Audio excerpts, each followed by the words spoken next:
They sentenced him online. I signed the contract anyway. The trending page burns like a bonfire, and New York watches it like a sport. Cale Hart is the name at the top of every screen. Under it, the verdict is already written. They say he is a monster. They say he hits women. They say he stole songs and smiled while he did it. They say he crawls through nightclubs and laughs at the fans who made him rich. Brand after brand drops him in public statements that read like funeral prayers. Stations pull his music from rotation. A festival poster updates in real time, his name erased like it never existed. I sit in my office with 3 monitors, 2 coffees, and 1 rule that has kept me alive in this business. I do not believe what they say. I believe what I can prove. My phone lights up with an incoming call from my boss, Miles Grant. "Illyra, tell me you did not take it." I stare at the email on my screen, the subject line screaming in all caps. "Crisis engagement request, urgent, do not forward." I took it. I say. Silence, then a sharp exhale. "You are not serious." "I am serious." I say. "Send the retainer invoice." Miles groans like he is swallowing nails. "Illyra, he is radioactive. This is not a crisis, this is a crater. The whole city is going to point at you and laugh." "Let them." I say. I am a truth publicist. A rumor hunter. A professional dismantler of lies. People hire me when they are already bleeding in the street. Most of them are guilty. Some of them are stupid. A rare few are innocent.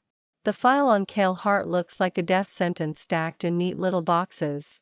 A photo of a woman with bruises. A voice memo that sounds like him growling threats. A former bandmate claiming Cale stole a hook from an old demo. A grainy video of Cale stepping out of a club at 2 in the morning, hood up, camera flash cutting him into pieces. The crowd has a favorite story, and they will protect it like a religion. But I see cracks. Not on the surface, deep inside the scenes. There is one attachment no one is talking about. A security clip from a hallway camera unlabeled and shoved to the bottom. The timestamp is wrong. The angle is bad. The audio is missing. It is useless to anyone who wants rage. It is priceless to anyone who wants truth. I replay it 10 times. Then 20. The woman swings first. She raises a heavy glass object. Cale moves back, hands up. She hits his shoulder. He flinches, then reaches for her wrist, not to hurt her, to stop her. She keeps coming. He blocks. He steps away again. That is not a man attacking. That is a man trying not to be destroyed.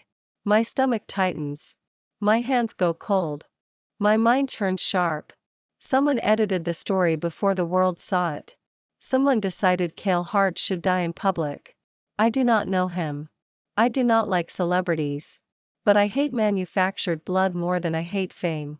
2 hours later, I am at his building on the edge of Tribeca, an old warehouse turned into glass and steel. Security stops me at the desk. I show my card. Truthline PR. Illyra Quinn. My name does not make doors open. My reputation does. They escort me up to a floor that smells like cedar and money. A studio apartment the size of a small house. A grand piano no one touches. Guitars lined up like silent witnesses. And in the center, Cale Hart, a tall man in a black shirt, sleeves pushed to his forearms, hair too long, eyes too empty. He looks like a poster that got punched. Fame stripped down to bones. He does not offer a handshake. He does not offer a smile. He does not offer anything but the blade of his voice. Say what you came to say and leave. He says. I hold the contract folder like a shield. I am not here to say what they say. I reply. I am here to hear what you say.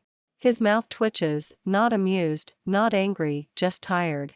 I say leave me alone. That is not a strategy. I say. He takes a step closer and the air changes. The man on the internet is a myth. The man in front of me is real. The internet calls him violent. His posture is defensive, like he expects a punch from the room itself. You are chasing a paycheck. He says. Go cash it somewhere else. I put the folder on the piano bench, open it, and slide it toward him. This is my fee. I say. This is your terms. This is the part where you stop letting them write your obituary. He does not look down. I tap the bottom of the page, the signature line waiting like a dare. Everyone says you are done. I tell him. I do not care. I only care about evidence. You give me the full truth, every secret, every ugly detail, and I will give you something back. His eyes narrow. What? A world that has to eat its own words. I say. I will make every liar choke on the story they sold. For the first time, something flickers in his face, not hope, something darker. He laughs once, low and rough, like it hurts. You do not know what you are stepping into. He says. Then tell me. I say. What do you say? He looks past me to the window, to the city that is tearing him apart. When he speaks again, his voice is flat, a little cold, like he is reading a report about someone else. I say someone has been building this for years. He says.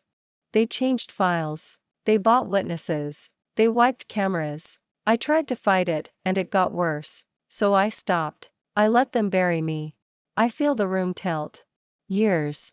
Not days. Not weeks. Who? I ask. His jaw tightens. He does not answer. Instead, he reaches for the folder, flips it open, and signs. The ink scratches across the page with the weight of a confession. I say you wanted the truth. He murmurs. Now you have it. Keep your door locked, Ilora Quinn. This city eats people like you. I pick up the contract, and I smile, because fear is not a stop sign to me. It can try. I say. Outside, my phone buzzes as another headline drops.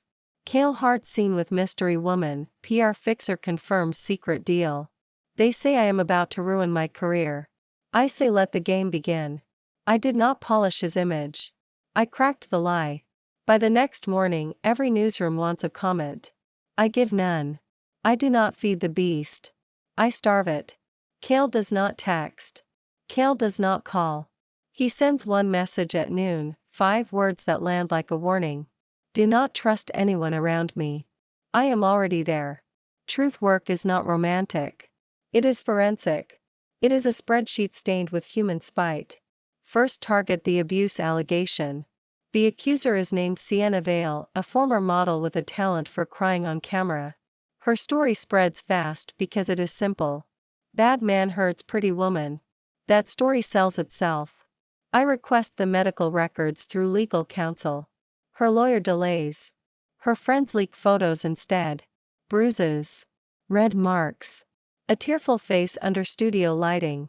They say the evidence is obvious. I say photos can lie. My analyst, Juno Park, sits across from me with a laptop and a jaw set like steel. No original files. She says. Everything circulating is a compressed repost. Find the first upload. I tell her. She does 2 hours later. A small entertainment blog posted it first. The metadata is wiped. But the shadow in the corner of one photo is wrong. The light source does not match the claimed location. The bruise pattern repeats, pixel by pixel, like a stamp. It is a composite. Juno says. Someone pasted bruising onto clean skin. I do not celebrate. I get angrier. Next, the missing hallway footage. The clip I saw is partial, and the timestamp is altered. We contact the building security company, quietly, through a subpoena request. The system is not fully erased. It is damaged. Damaged means recoverable. By midnight, we have a full segment of raw footage. Sienna swings first. Kale backs away. He puts his hands up. He takes the hit and tries to leave. At no point does he strike her. I watch it 3 times, because the human brain is trained to doubt itself. Then I build the release. No sad music. No soft focus apology. Just the video, the technical report, and a single sentence caption. Raw footage. Full context. Make your own call. We post it at 8 the next morning. The reaction is violent. Not just from fans, from the people who hate being wrong. Comment section splinter. Some apologize. Some double down. Some pivot to new excuses, like they were never invested in the lie at all. #KaleFramed hits the top of the list. Then hashtag Illyra page she'll follows it like a knife. Kale watches the numbers from his studio couch, expression blank. I am there in person, laptop open, phone pressed to my ear. You need to go live. His manager says on speaker. You need to cry, you need to beg. Kale looks at me like he wants permission to disappear. I mute the call. We are not begging. I say. He blinks. Why? Because truth does not ask for mercy. I reply. Truth stands. He sits up, restless energy crawling under his skin. You are going to get burned for this. He says. Good. I say. Burning means they see the fire. The enemy responds by noon. A new leak appears, an audio clip labeled as proof. In it, Kale supposedly threatens a witness. A low voice. A cold laugh. Words that sound like a villain monologue. They say he might not hit women, but he terrifies people. I put the file through spectral analysis. The room tone changes every 4 seconds. The background noise is inconsistent. One phrase has a reverb tail that does not exist in the rest. It is stitched. Juno pulls up waveform cuts, time markers, and a list of known samples used in cheap audio fakes. It is chopped from 3 different recordings. She says. Someone made a Frankenstein. Then we show the stitches. I say. We release the analysis with an affidavit from an independent audio lab. We file suit against the account that posted it. We subpoena the platform for the account owner data. We call the bluff. That is when the first crack appears in the other side. A young influencer, the original poster, deletes the clip and posts a shaky apology video. He says he was paid. He says a representative from a major talent firm offered him money and promised protection. He says he never met Kale. The apology does not make everyone kind. It makes them hungry. They smell blood and now they want a different target. My inbox fills with threats. My home address appears on a forum. Someone sends a photo of my apartment door taken from the hallway. They add a caption. We know where you sleep. I do not tell Kale. I do not want his guilt turning into self-destruction. Instead, I change my route home and I keep my keys between my fingers. That night, Kale finally speaks without armor. We are alone in his studio, city lights bleeding through the windows. He is at the piano, pressing one key, letting it ring, then pressing it again. You could walk away. He says. Still, you could say you tried. I lean against the piano, close enough to hear the tension in his breathing. You think I do this for hero points? I say. I do this because someone decided your life was a tool. His hands stop. He looks up. Why? He asks again, quieter. I meet his gaze and I do not flinch. I say the truth is worth the fight. I answer. And I say you are not the story they bought. For the first time, he looks like he is fighting tears and fury at the same time. You do not fear me. He says. I fear lies. I say. Not you. Outside, the city keeps talking. But one liar has already folded. That is the first slap. More are coming. The line between client and heart is a thin, stupid thing. Working with Kale is like working with a storm that refuses to rain. All that pressure held inside. He does not charm rooms. He does not flirt with cameras. He flinches when a fan screams his name in the street. He wears a hoodie like armor, and he keeps his hands in his pockets like he is afraid of what they might do. The internet calls him a playboy. In reality, he lives like a monk with a guitar. I learn the truth in small moments. He feeds a stray cat behind the building, crouched in the alley, whispering soft nonsense to it like it is a secret friend. He pays for a battered old upright piano at a community center and never puts his name on the donation. He writes checks to a youth shelter, coded as anonymous transfers. When I ask why, he shrugs. I say it is not for them to know. He replies. He sleeps in fragments. He wakes up with his jaw clenched, eyes wide, like he is still in a fight. He avoids crowds, and when a delivery guy knocks too loudly, his whole body goes rigid. Trauma response.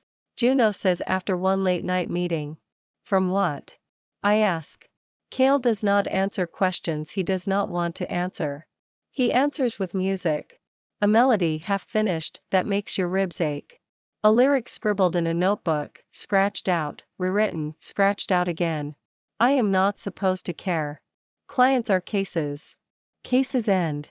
Then the world moves on. But Cale does not move on. He stands still in the middle of a hurricane and pretends he is fine. We dig into the other accusations.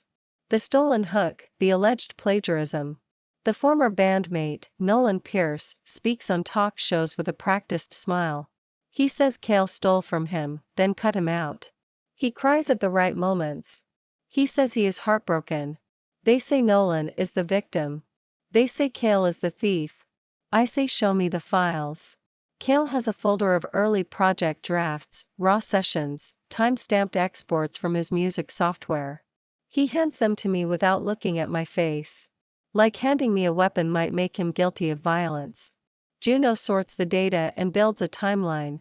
Cale wrote the contested melody 2 months before Nolan claims he ever heard it.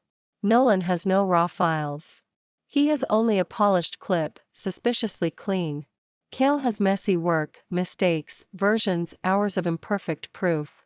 That is what truth looks like. Ugly, specific, impossible to fake at scale.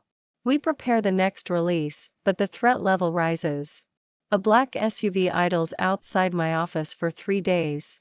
A tabloid runs a headline that calls me a paid fixer with a secret past. A stranger bumps into me on the sidewalk and whispers, "Quit while you can." I file it away because fear is just another variable. Then, on a rainy night, the variable becomes a person. I am in the studio office after midnight, lights low, documents spread across the desk. Juno has gone home. Cale is upstairs, working on a track. I hear the elevator chime. It should not. The door opens. A man steps out, wearing a cap pulled low, hands in his jacket pocket.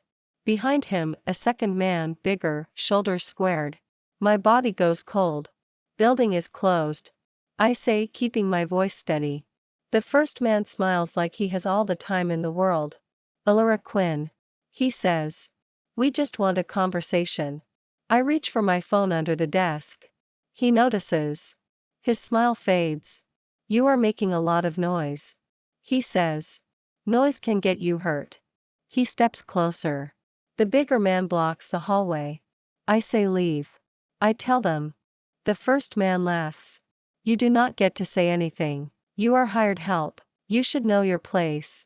He leans in, voice dropping. Walk away from Cale Hart, and you keep your career. Keep pushing, and you lose more than a job. My fingers tighten around the phone. I am about to hit the emergency call when a shadow moves behind them. Cale appears in the doorway, barefoot, hair damp from a shower, eyes sharp like glass.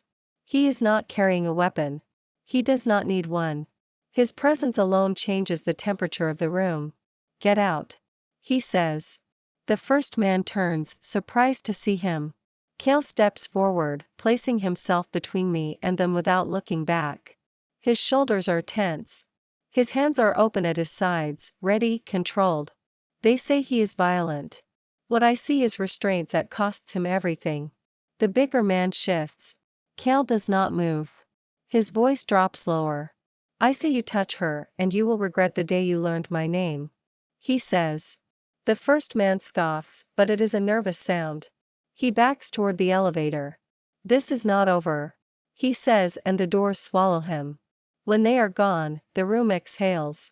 Cale stays in front of me for a long moment, breathing hard. Then his hands start to shake. Cale. I say softly. He turns and the mask cracks. Anger, fear, exhaustion, all piled in his eyes. I cannot keep dragging you into this. He says. You are not dragging me. I reply. I walked in. He swallows, jaw flexing. I say you are the first one who ever saw me. He whispers. The words land like a bruise, tender and hot. For one stupid second, I want to touch his face, to tell him he is safe. For another stupid second, I want to kiss him and call it proof that the world is wrong. Instead, I step back. I do not date clients. I say, too sharp.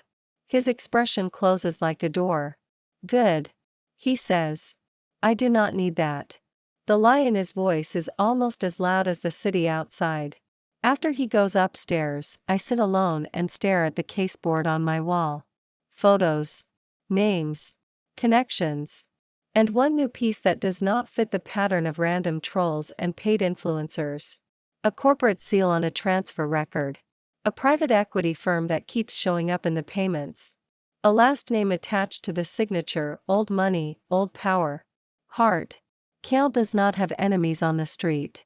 Kale has enemies in a boardroom. And whoever is doing this is not trying to win an argument. They are trying to erase him. The richest man in the room was the one holding the knife. Kale hates his own last name. He signs with an initial like he can outrun the blood in his veins.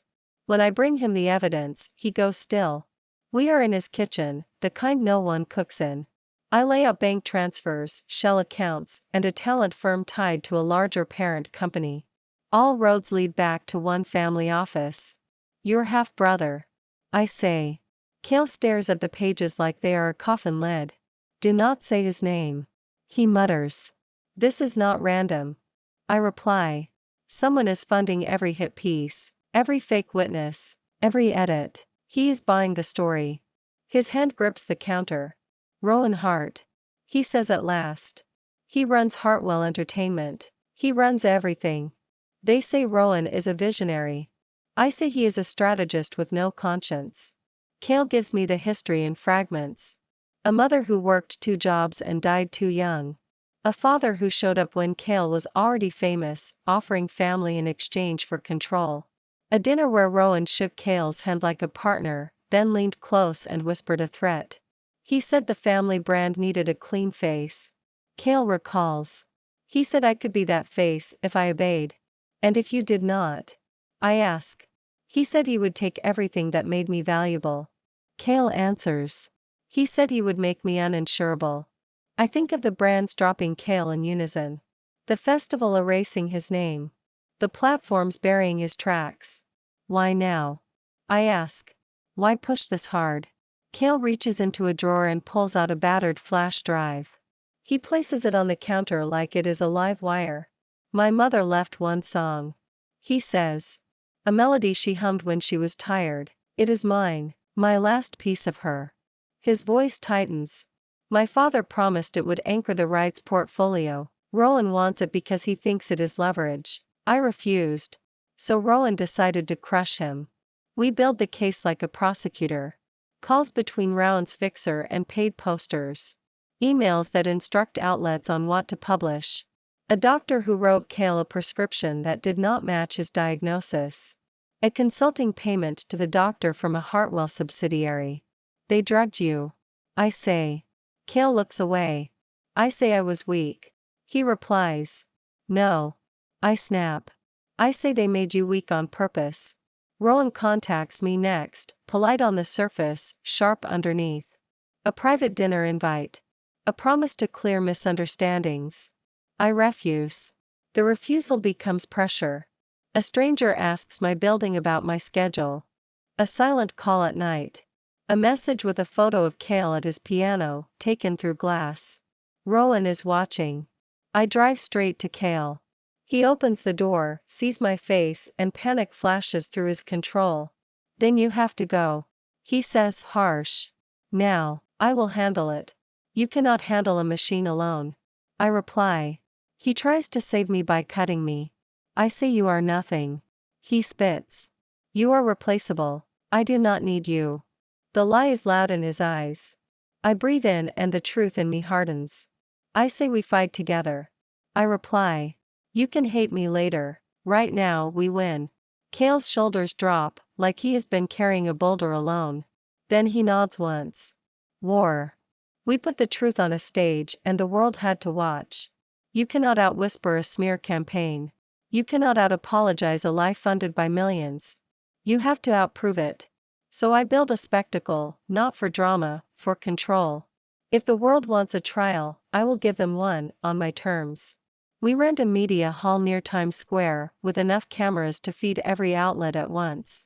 We invite the press, the platforms, the sponsors who dropped Kale, and the influencers who profited from hating him. One teaser post is enough. Full evidence package. Live. All sources verified. Then a countdown timer. Backstage, Cale paces like a man walking toward an execution. They will twist it. He says. They will find a way. I say let them try. I answer. We are not here to be liked. We are here to be right. Juno checks the stream links, the backup servers, the file integrity hashes. Everything is mirrored, time-stamped, locked. No one can claim we altered anything without lying in public. The lights rise. The room is full of suits and lenses and hunger. I step to the podium first. I do not thank anyone. I do not soften the blade. New York. I say. The internet decided Cale Hart was guilty, without a trial and without evidence. Tonight, we do not ask for sympathy. We offer proof. Cale stands off to the side, hands in his pockets, expression unreadable. His presence alone is a headline. First screen. The raw hallway footage, full context, chain of custody displayed. Sienna Vale swings first. Cale blocks. Cale retreats. Cale leaves. Second screen. The audio forgery analysis. Waveforms, cuts, mismatched room tone. An independent lab statement, signed and notarized. Third screen. The plagiarism claim. A timeline of Cale's project files, version history, cloud backup logs. Then Nolan Pierce's so-called proof, a polished clip with no origin. The room shifts. This is no longer gossip. It is an operation. Now I show them the money. A map of payments, arrows connecting shell companies to influencer accounts. A talent firm sits in the middle. Above it, a parent corporation. Hartwell Entertainment. I say the name like a gavel. Rowan Hart. The hush is instant. I play a recorded call between Rowan's fixer and a paid poster. Money offered. Protection promised. Cale mocked. The recording is verified by multiple labs. Then I bring up the medical file. A prescription that does not match the diagnosis. A consulting payment to the doctor from a Hartwell subsidiary. A timeline of Cale's public breakdowns that suddenly makes sense. They did not just smear him. I say. They sabotaged his body. That is harm, not entertainment. Someone shouts. Why did you not speak sooner? Cale steps forward, voice steady but raw. I say I did not think anyone would listen. He answers. And I say I was tired of begging to be human. Outside, the internet turns like a tide. Hashtags flip. Old posts get deleted. Apologies appear, thin and late. I lean into the microphone one last time. They say ruined a man for years. I say. But I say evidence matters. I say truth is not a trend. I say this ends now. Cale walks to me, takes my hand, and the room forgets how to breathe. I say I love you. He says. For the first time since I met him, he smiles, small and real. And the world has to watch him live. They could talk forever. We only needed one answer. After the live press conference, the machine starts to eat itself. Sponsors that dropped Cale rush back, not with apologies, with offers. Streaming platforms reinstate his catalog and place it on the front page like they always believed. Talk shows that called him a monster now call him misunderstood. They say they regret it. They say they were wrong. They say they learned a lesson. I say they learned nothing. They just found a safer side to stand on. Rowan Hart does not go down quietly. He releases a statement through lawyers, cold and smug, denying everything. He calls the recordings manipulated. He calls the payments legitimate marketing. He calls Cale unstable. He calls me opportunistic. Then the subpoenas land. The shell accounts crack open. The influencer payments lead to internal emails. An assistant leaks a calendar full of meetings labeled damage control. A former Hartwell employee gives a sworn statement that Rowan ordered the campaign and promised promotions for results. Rowan stops smiling on magazine covers. His board votes to suspend him. Then the authorities arrive, not with dramatic handcuffs, with quiet paperwork that ruins powerful men. He becomes what he always feared. A liability. Cale watches it from his studio, not triumphant, just empty. When I ask how he feels, he answers honestly. I say I feel late. He says. Like I missed years I cannot get back. I sit beside him on the floor, backs against the sofa. Outside, New York keeps moving, indifferent. Inside, I hear the soft scratch of Cale turning a page in his notebook. You did not miss them alone, I say. He looks at me, and there is a new steadiness there. Not because the world forgave him. Because someone chose him when the world did not. We decide not to chase revenge through headlines. We chase it through rebuilding. Cale returns to rehearsal first, not for a show, for his own hands. He plays until his fingers cramp, then plays again. He writes like he is pulling a knot out of his ribs.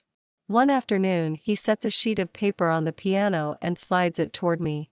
The title at the top is simple. They Say I Say. It is not a love song. He says, defensive. It is exactly a love song. I reply. He rolls his eyes, but his ears turn red. Read it. He says. I do. The lyrics are blunt, like a confession written with a hammer. The world says you are ruined. I say you are real. The world says you are guilty. I say show me the proof. The world says you do not deserve peace. I say you do, and I will fight for it. I put the paper down and stare at him. I say you are terrifying. I tell him. Good. He says, then softer. I say you make me brave. The first show back is not a small one. Cale chooses Madison Square Garden like a man daring fate. The ticket demand crashes sites within minutes. Outside the venue, there are still protest signs, still bitter voices. They say he got away with it. They say money protects him. They say I am a witch who manipulated the narrative. I ignore them. Cale ignores them. We have done the only thing that matters. We proved. Backstage, the air smells like sweat and electricity.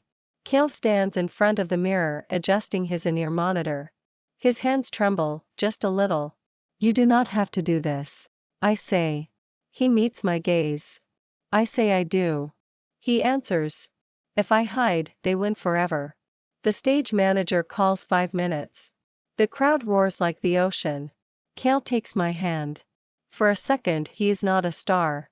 He is just a man with scars, trying to walk into light. You ready? He asks. I say I was born ready. I reply. He laughs, and it is the sound of a door unlocking. The lights drop. A single note rings out, clean and bright. Cale steps onto the stage, and the roar doubles. He does not perform a comeback. He performs a verdict. Halfway through the set, he stops. He looks out at the sea of faces, some crying, some screaming, some stunned. You all had a story about me. He says into the mic. You all had a they say. A ripple of unease moves through the crowd. He gestures toward the big screen. A simple phrase appears in white. I say. Cale looks at me where I stand at the edge of the stage, heart pounding. Then he speaks again, voice steady. I say I am not what you made me. He says. I say the truth is louder than your rage, and I say the woman who proved it, the woman who stood in front of the knives, is the only reason I am still here. The crowd explodes. I feel my throat tighten. Cale reaches into his pocket and pulls out a small box. No glitter. No stunt. Just a choice. He walks to the edge of the stage and drops to one knee. The arena screams. Alora Quinn. He says, and his voice breaks, raw and human. They say love is a weakness. I say it is the only thing that kept me alive. Marry me. My hands fly to my mouth. I can hear my own heartbeat over the chaos. I step forward, tears finally winning. Yes. I say. I say yes. Cale stands, ring sliding onto my finger under 1,000 lights. He kisses my forehead, gentle, like he is afraid of breaking the moment. The crowd chants his name. But I hear only one thing. Not they say. Not the noise. Not the verdicts. I say. And he is mine. Thanks for watching. Follow for more romance stories.